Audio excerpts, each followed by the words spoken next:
and welcome to this presentation that I've titled Staying the Course, Helping Our Children to be Seekers and Finders. You know, especially those of you who have chosen to educate your children at home, it can get difficult at times. Education is challenging, no doubt about it. Being a parent is challenging, no doubt about it. But what could be more important than the formation of the souls, and hearts, and minds of our children? I would think virtually nothing except perhaps our own cultivated relationship with our Creator and Redeemer.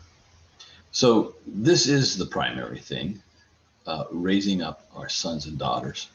And we're to do that as a family, and we're to do it with others in the church, speaking to those of you in the Christian tradition. So this presentation is on staying the course, finding the inspiration and motivation to continue to educate our children well, even as we seek to continue our own education. A classical education seeks not so much to inform as to form. Everywhere, the classical tradition notes that by educating our children, we're seeking the formation of their souls and minds. We're seeking their character. Character is from that Greek word that means an engraving tool or an engraving itself, like an imprinted, minted coin. We can talk about letters as characters because they used to be stroked into clay or wax or even chiseled into stone. Figuratively, then, our character is that which is written or chiseled on the tablet of our own heart. Take a look at Proverbs 2 that uses this metaphor. Put another way, character is an engraving or the minted imprint slowly pressed into the souls of our children. The tradition says we are seeking wisdom, virtue, and eloquence as character. The well-educated person is wise, virtuous, and able to bring an apt and timely word to every occasion. When we pray for and seek to contribute to the formation of our children's character, we are seeking their wisdom, their virtue, and their eloquence. This process is a process. It's step by step, it's gradual, it's slow, it's not accelerated, it's not advanced. It's not advanced placement. It's rightly placed. It is ordered to the nature of the student, to the human, to human nature. It's just right when it's ordered for the formation of wisdom, virtue, and eloquence. And it can vary according to the specific nature of your student, your child, which means wise guidance and direction at the hands of a wise magister or teacher. It means tutoring, which is why the tutorial system is widely regarded as the most effective means of educating a human and the most economically inefficient, meaning expensive. This is why those of you who are educating at home secure such a great advantage, because you are tutoring. You're not teaching a class of 25, 30, or 35. You're teaching a few students in a tutorial system, and you happen to care for those students very much. You can't say that about every teacher in a school setting. In this presentation, but it is expensive, is it not? In this presentation, I hope to convince you that a classical education is the rightly ordered pursuit of a rightly ordered soul in your children. Ideally, it's the harmonious pursuit of harmony. Like all really good things, it takes time and it comes with time. I hope to convince you to take your time and take the time needed to educate your children through the entire span that you are their custodians, their parents, their primary educators, and perhaps most importantly, their models. There will be times when it seems easiest to stop educating your children for formation and instead school them for something less than formation. For no longer does school always mean education. Educatio, the Latin word, and the Greek paideia did not mean schooling. It did not mean job training, or vocational training.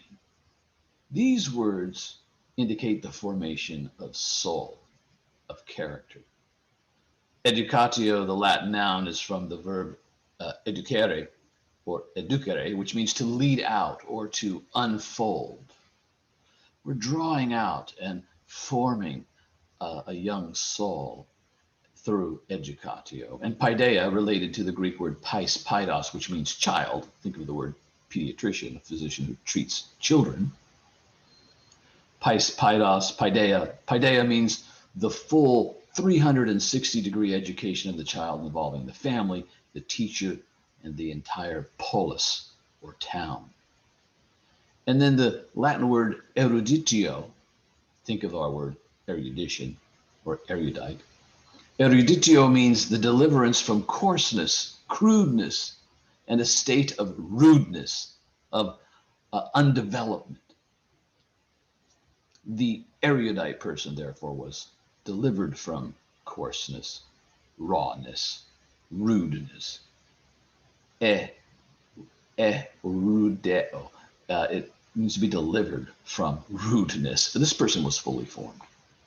There will be times when you will be tempted to school your children for such things as sports, the opportunity for your child to go pro, or play Division I soccer, or football, or basketball. Tempted to sports, tempted to reputation, better grades, a shorter commute, money, and you'll be tempted as well by your own child's wishes and requests, which begin usually, if they are to begin, at about age 13 or 14. In the United States, we don't permit people to vote until they are 18. This is not an insult to those who are 17 and younger. It's a recognition of what is universal. Wisdom comes with age. Providing a classical education to your children in grades K through 6 is fairly easy, at least in comparison to giving a classical education in grades 7 through 12. Why? Well, the pedagogy and curriculum of the early grades is simply simpler. We focus on teaching reading and math, and we introduce children to the magic of reading and story and all of the wisdom and virtue that the great stories contain. We teach them grammar and Latin to learn grammar at a time when they find it naturally fitted to who they are as budding readers and writers. We teach using songs and chants, demonstrations, nature study, lots of repetition, and forms of direct instruction. We teach them the rudiments, the foundational elements of things. Gifted teachers can more or less easily learn how to do this. Parents who love their children can more or less easily learn how to do this fairly well. The pedagogy, however, and curriculum of the latter years is more difficult for us who have not received a classical education ourselves. We have to essentially learn along with our children. It becomes more difficult to help our children with mathematics, hard science courses, more advanced Latin, logic. How many of us have studied logic? Or rhetoric? Who has studied rhetoric? And what of the inquisitive study of the great books like Plato's Republic, Virgil's Aeneid, Augustine's Confessions, Shakespeare's plays, or Dante's Gulp, the Divine Comedy, which is really 3 books in one: the Inferno, the Purgatorio, and the Paradiso. The pedagogy is more challenging because we need teachers, ideally, who have mastered the upper school curriculum and have it integrated within their minds and persons. And that's rare. We also teach in an interdisciplinary way and often Socratically as well. The reality is that for many of us, we will have to learn along with our students in these latter years in the upper school curriculum. This is how we slowly get the education, the classical education we missed ourselves. Of course, most of us will not do this alone as the sole teacher of our children. We will collaborate with either other teachers in a classical homeschool or co-op or a classical Christian school. Gradually, in upper school teaching and learning, we transcend the rudiments and approach erudition and a fuller formation of soul. Note, rudiments, those basic things that need to be mastered. We go beyond them through a study that we might call erudition, the going beyond rudiments.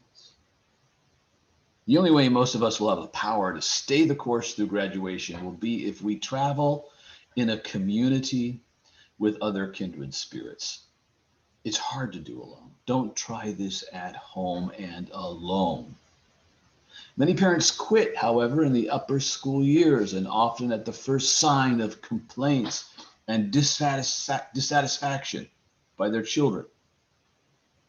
But we should note that students will usually complain at one time or another in their teenage years about any form of education. A chief reason students complain, and often rightfully complain, about the classical education they're receiving is simply that they are overburdened. In our enthusiasm for teaching them much of the true, good, and beautiful, we often try to teach them far too much of the true, good, and beautiful, far more than they can digest and understand, and we crush them with goodness. There is such a thing as too much of a good thing. Don't crush children. C.S. Lewis says that we should teach far fewer subjects and teach them far better. One reason they don't like school, any school, is that we ask them to study too many things at a time. Sadly, this is sometimes the case at our classical schools and co-ops. But let me return to the expected complaints of our teenage children and their requests for a new school. Would you have your teenagers choose their diet, what they will eat? Would you have your teenagers choose their schedule, when they should sleep and rise? Would you have them choose what to watch and when on Netflix, YouTube, Amazon Prime Video, or the internet generally? Would you have them choose when and where to drive? Would you have them choose their school and education? Well, why, sure. This is too often the case. Would you have them choose what books to read, what subjects to study? Well, what teenager on his own would be able to choose Plato, Shakespeare, Augustine, or Dante? Some of us listening, because of our own poor educations, are not even sure what we should choose to read. Many American parents seem to assume that they have authority over their children until the time at which their children grow as tall as we ourselves are, and then push back and complain, and then we cave in. After all, they are as big as we are and beginning to grow facial hair. It can be challenging at times to stay the course of a classical education in the upper school years, but it need not be truly and persistently painful. In fact, these are the years when fruit begins to appear in larger quantities on the tree, often in 11th and 12th grade, when students are completing their study of rhetoric and mathematical studies and are starting to show accumulating wisdom from reading and discussing great books. It's a sad thing to see a family pull the cake out of the oven shortly before it begins to rise, often in 8th or 9th grade. A classical education has historically shown and is showing substantial fruit in students. For example, the Association of Classical Christian Schools recently received the results of a substantial survey conducted by the Sociology Department at the University of Notre Dame, the Cardis survey that's done every 2 or 3 years. The results have been published, and they're astoundingly positive. To look at the results in some detail, go to the website of the ACCS, which is classicalchristian.org. The survey tracked and compared the results of students who graduated from public, private secular schools, Protestant schools, Catholic schools, and for the first time, classical Christian schools, because we had a large enough survey sample to participate in the study. They surveyed graduates from age 24 to 42 years of age, and in virtually every category that matters, classical Christian students excelled. I'll just go through a few of them. Higher SAT scores, most likely to trust the Bible as well as to respect science, the most likely to care for the environment, the survey indicated, and get this, the most likely to have LGBT friends, but while also being the least likely to support the LGBT lifestyle. And here is the kicker. While 70-80% of Christians abandon the church and the faith in their 20s, which is a crisis, classically educated students retain their faith and commitment to the church at a rate of 80%. Do you want your teenager to keep the Christian faith? Well, you might not know much about classical Christian education at present, but please know that whatever the causes might be, whatever the factors are, there's at least a correlation with classically Christian educated students who keep their faith when vast numbers of Christian students, other Christian students, do not. Now, I love teenagers.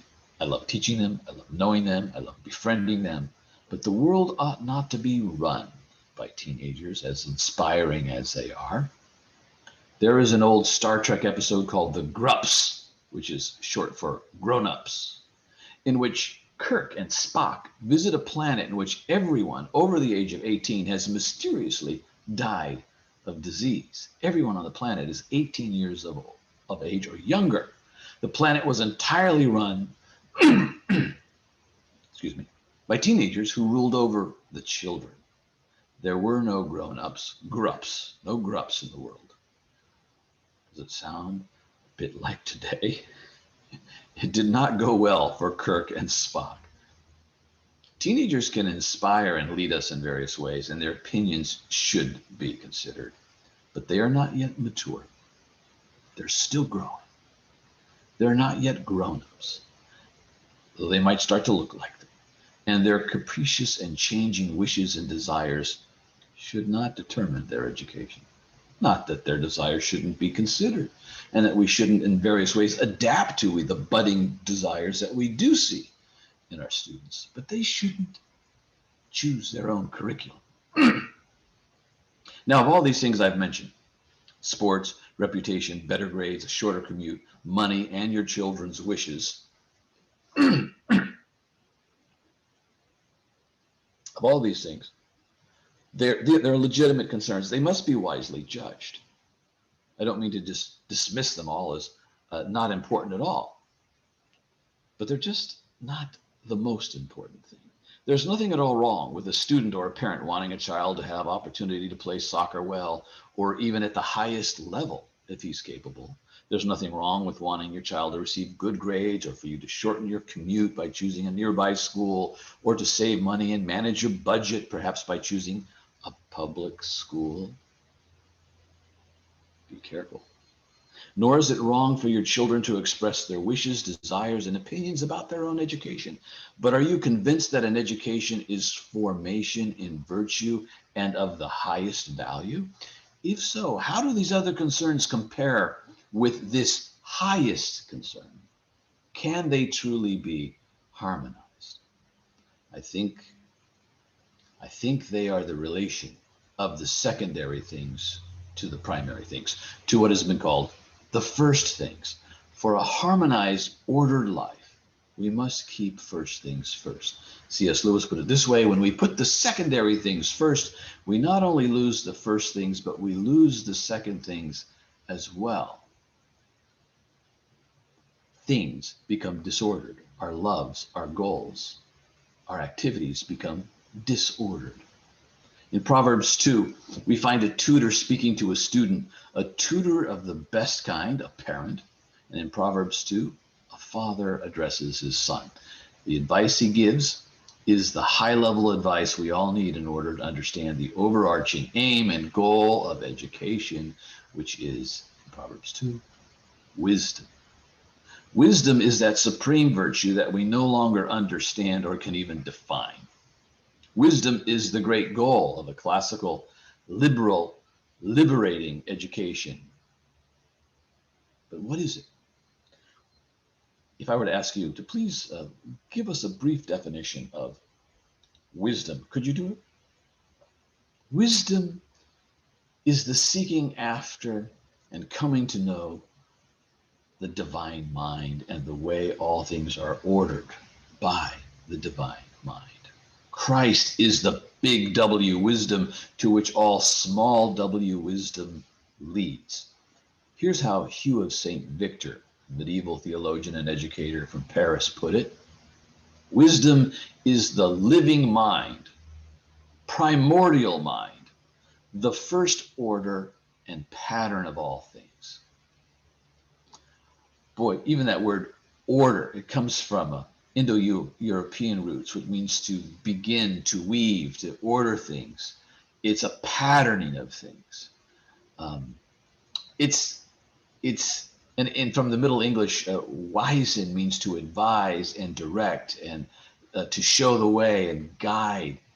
There's some other Indo-European words indicate that it relates to knowing, to point the way, to show. So wisdom has this at this root. It's way showing, it's revelation, it's understanding the pattern of things.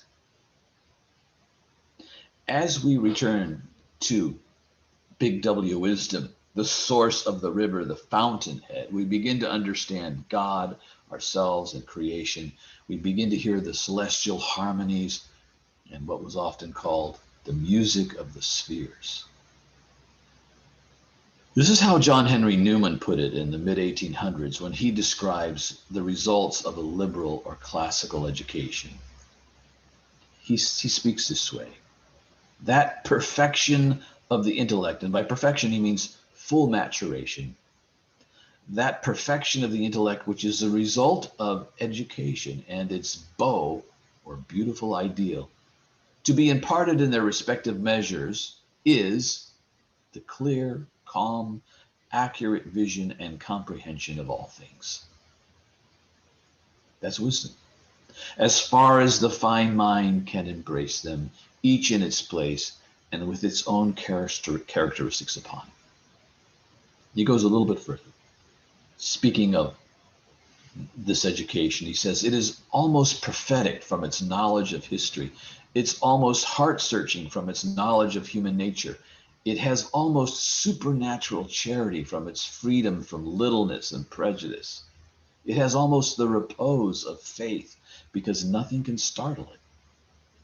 It has almost the beauty and harmony of heavenly contemplation.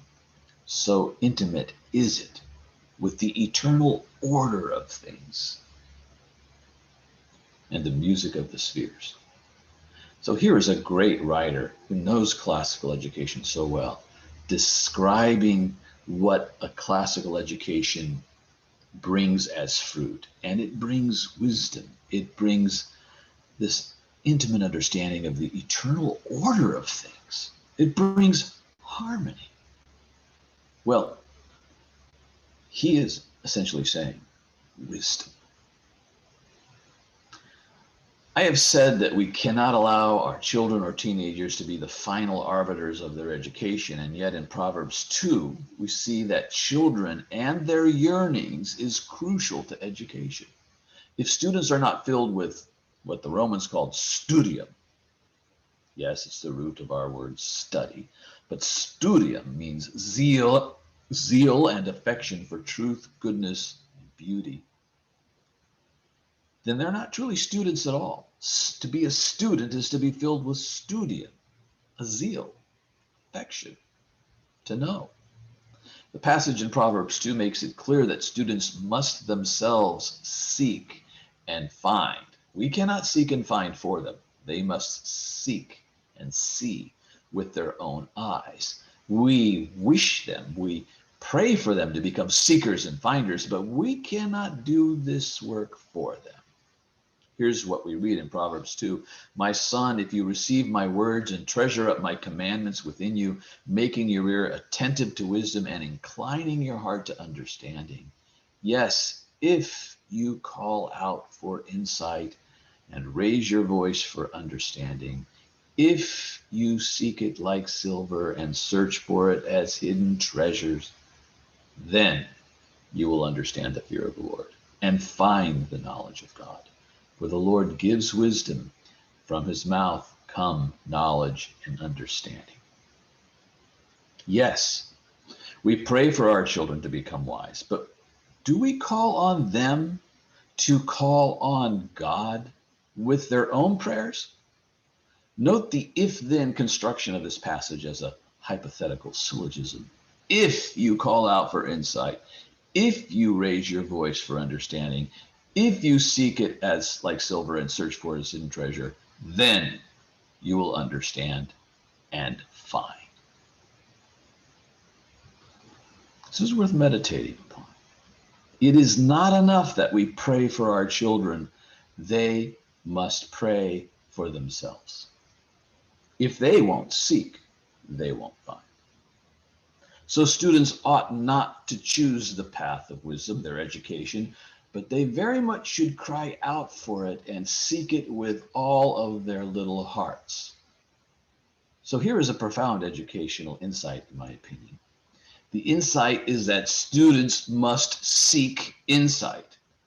The wisdom is that students must seek wisdom to get wisdom.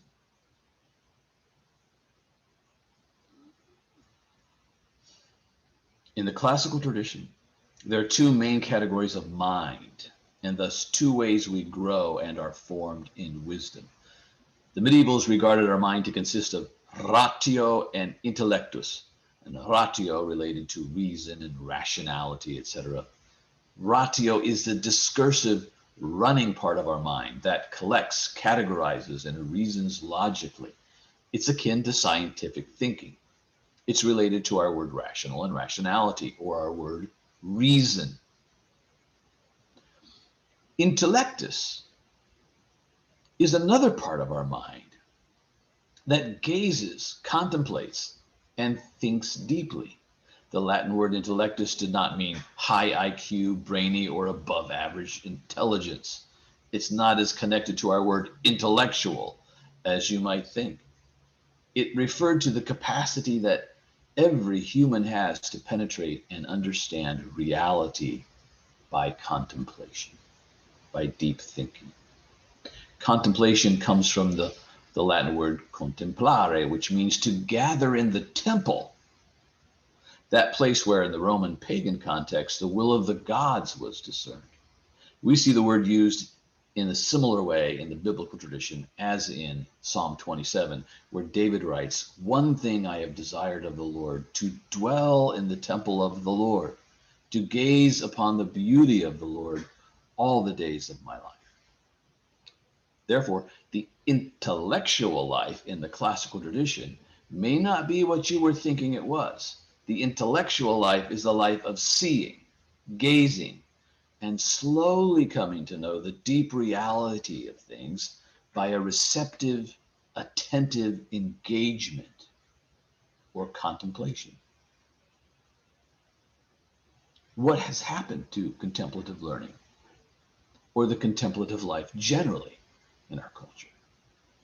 It has largely been swallowed up by what Joseph Pieper calls the total world of work. This in his book called Leisure, the Basis of Culture. And leisure is the translation for the Greek word skole. So this book could be called Skole, the Basis of Culture. It is this kind of contemplative learning that is at the heart of loving the things that are lovely, the way that Augustine would define education, teaching children to love the things that are lovely.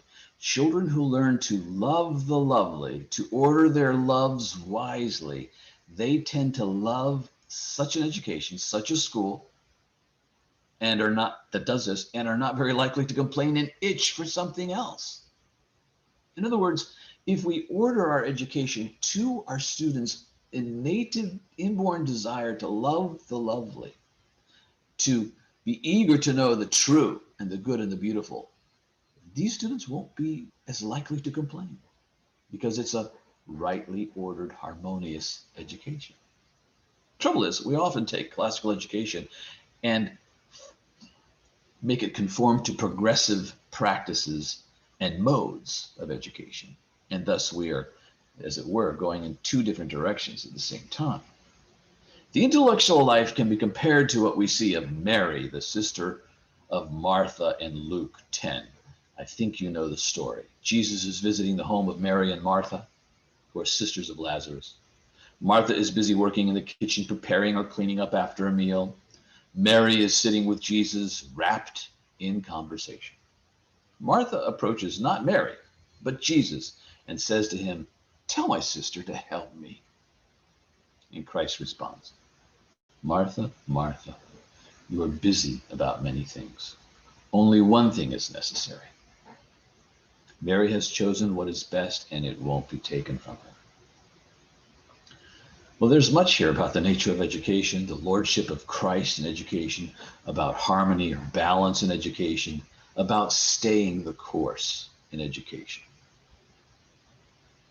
First, we should note, Christian education is led by Christ, the teacher. In fact, we can argue that all education is led by Christ, whether one realizes it or not. He is who he claims to be, the eternal Son of God, and the Logos, in which all things cohere. He's the teacher.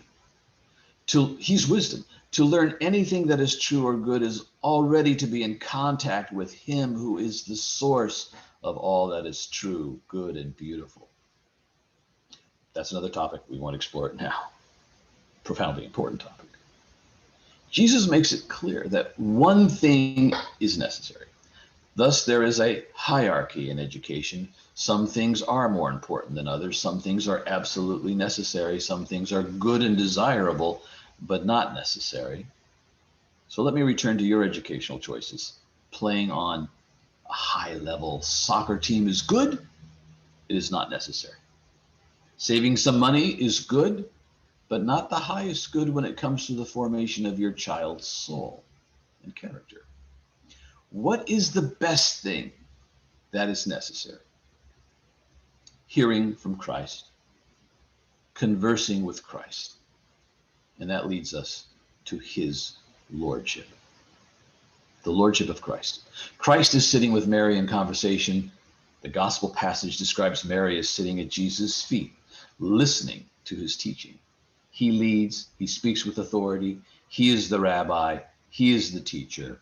Martha is listening to Jesus' teaching, and this harkens and takes us back to Proverbs 2. Is she not attentive to wisdom and inclining her heart to understanding? She is. Mary is seeking. She is attending, which, by the way, in the Latin means to stretch for, to stretch for. She is attending to wisdom, and in this case to the big W, the capital W wisdom.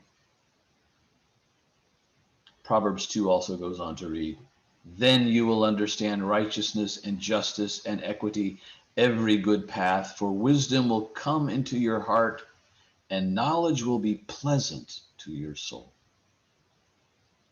Can anyone doubt that Mary sat at Jesus' feet, listening to his teaching, and that wisdom was coming into her heart, and that it was pleasant to her soul?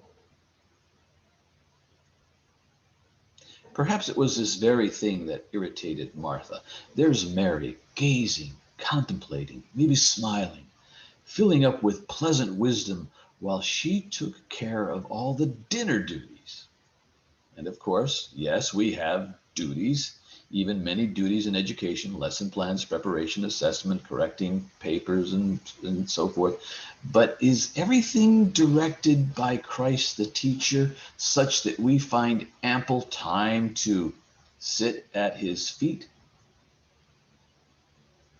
Will this happen or be supported well at the local public school?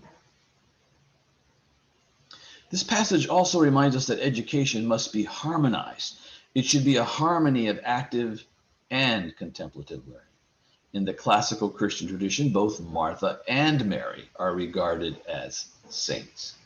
What Martha was doing, preparing and serving, was not bad at all. It was simply not the right thing to do at that time. It was not the best option or part. We all must serve and prepare. She was showing hospitality to Christ, and we should all serve Christ. But there is also a time to sit contemplatively, passively at Christ's feet. This is true of all education. There is active learning and there is contemplative or restful learning. The problem? We are all good at active learning. We do active learning almost all of the time. We are Martha educators and have forgotten how to learn as Mary does. Put it in another place this way. Our Martha has swallowed our Mary. It is clear that we need to be both Martha and Mary at various times. Maybe we should be Martha most of the time, maybe 6 days a week. But one day we should rest and learn restfully. Mary should remind us to employ a sabbatical pattern in education, an education that is at least 1/7 restful and contemplative, for this is the best part, and it should not be taken from us. What if 1/7 of the time in your school or homeschool, you are engaging your children or students in contemplative, restful education? What if your instruction in class and learning looked more like Mary at Jesus' feet 1/7 of the time than Martha showing hospitality? So I think I can safely predict that, like the rest of us, you are busy about many things. Like Martha, are you anxious about many things? It is good and right that you serve, that you are dutiful. This is what Augustine called active, benevolent love of neighbor. Our love for God should inspire us to contemplate and pray and seek Christ at his feet, but our love for neighbor must compel us to serve. It is good and right to be busy and to serve, but it's not the best thing. So if you're going to stay the course, you cannot be merely Martha, only Martha. You will tire and exhaust yourself. You will grow irritated. You will give in quickly when your teenager offers her first complaint and insists that she would be oh so happy at Smith High School, where she could join the huge theater program, or the girls' soccer team, or the swim team, or fill in the blank.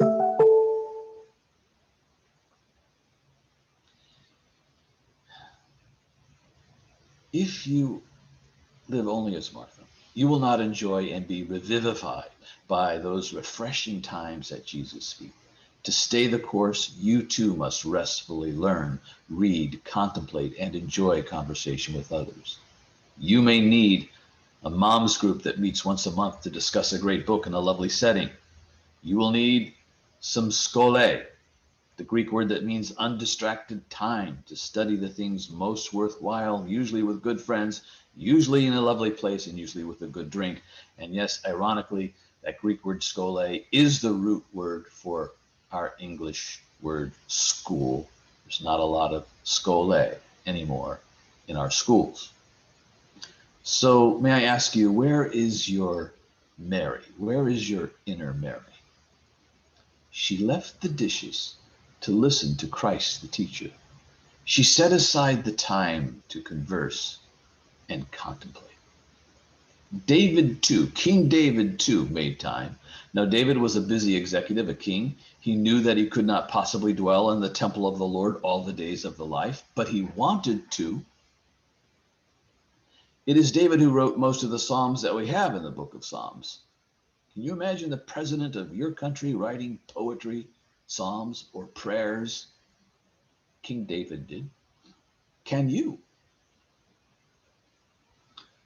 So let me conclude. David had a strong desire to gaze upon the beauty of the Lord in his temple. Mary had a compelling desire to be with Jesus, so that she broke the social norms of dinner preparation and serving, forgetting her sister for the moment in order to be with Jesus.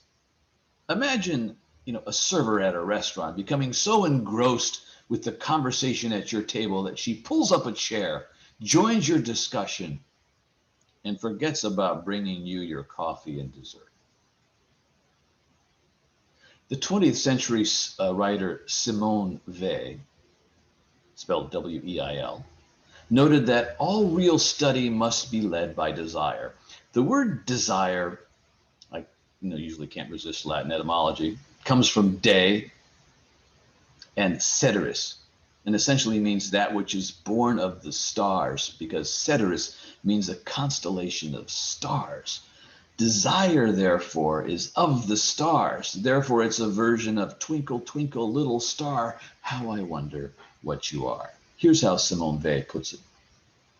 Contrary to the usual belief, willpower has practically no place in study. The intelligence can only be led by desire. For there to be desire, there must be pleasure and joy in the work. The intelligence grows and bears fruit in joy. The joy of learning is as indispensable in study as breathing is in running. Where it is lacking, there are no real students, but only poor caricatures of apprentices who at the end of their apprenticeship will not even have a trade. It is the part played by joy in our studies that makes of them a preparation for spiritual life, for desire directed towards God is the only power capable of raising the soul. Or rather, it is God alone who comes down and possesses the soul, but desire alone draws God down. He only comes to those who ask him to come, and he cannot refuse to come to those who implore him long, often, and ardently. Now we're back, if you haven't noticed, to Proverbs 2. Solomon says that we should call out loud for insight and raise our voice for understanding and seek it like silver and search for it as hidden treasure. Simone Weil says we should implore the Lord long, often, and ardently. We can conclude then, we must lead our children as the principal educators, modeling our own seeking and finding of wisdom, our own holy and ardent desire. We must model for them the seeking after wisdom. And of course, we hear this, but isn't this profound? We must model the seeking after wisdom. For we never stop growing in wisdom, do we? Our children must see us crying out and searching, seeking, and finding wisdom. How can we ask them to call out for wisdom when we don't do it ourselves? We as teachers and as parents then must continue to be students, full of studium, zeal for the true, the good, and the beautiful. Or not worthy of the word, student. A teacher is just a more mature student, and a student is just an immature teacher. For if we wish our students to stay the course and complete a classical education and be formed as Christians, we must stay the course and be ever growing, ever learning, ever seeking, and finding. We must be fully alive to our own ongoing love affair with wisdom and with Christ the Logos, in whom all things consist and cohere. Christ, the power and wisdom of God. May God bless you and enable you to stay this course. Okay, thank you. That was great. You are welcome. Okay. You want to Now, take do you want to take a little break? How are you? yeah, let me take 10 minutes and I'll sign off. Okay. And see, it's 9:51, so I'll come back at just about 10. Okay. And I'll just do some review and get into a different mindset for Latin. the Latin Latin. only. You did talk about Latin a fair amount in that talk, but I can't help. purely Latin. All right, I'll see you in about 10 minutes. Okay, sounds great. Thanks. Bye.